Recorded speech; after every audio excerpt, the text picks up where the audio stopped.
I'm Trent Tatum from the North Platte Lodge in Alcova, Wyoming, and I'm going to show you how to tie a leech pattern, which is an extremely successful pattern that we use on the North Platte River.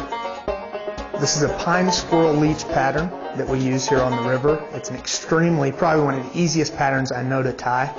And you start just by tying into the hook and wrapping down roughly just past the point of the hook.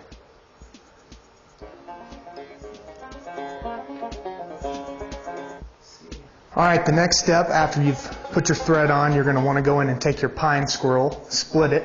Usually works to put a little saliva on it just to break the fibers in half. Then lay it on the hook. Make anywhere from 3 to 5 wraps to secure it into the hook. There we go. Once you're secured in, you can pull back the main piece and wrap all the way forward back towards the eye of the hook, because your next step will be palmering or wrapping the pine squirrel back towards the eye of the hook.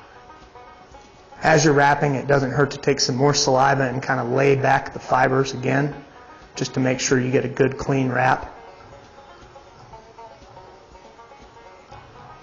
Once you get to the front, you're going to take again and you're going to wrap roughly 3 or 4 more times to secure the front end of your pine squirrel.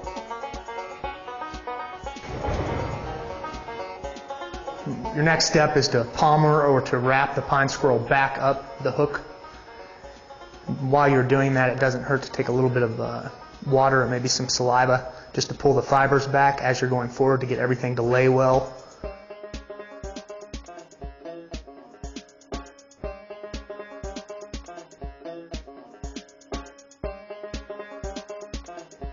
As you can see, I'm just wrapping forward back towards the eye of the hook.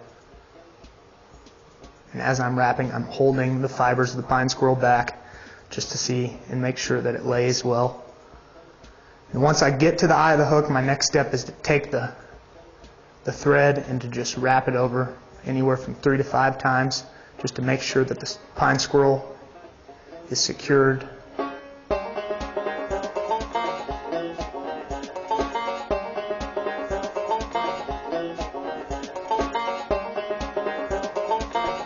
Then your next step will be to go in, cut your pine squirrel, pull away any other debris that you've cut off, wet your fingertips again, pull it back, and then go in and make your final wraps on the head.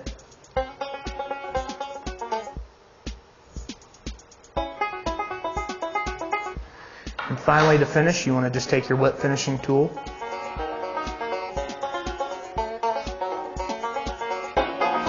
put in your wraps to secure the fly and finish it. A couple things you can do with it as far as fishing goes.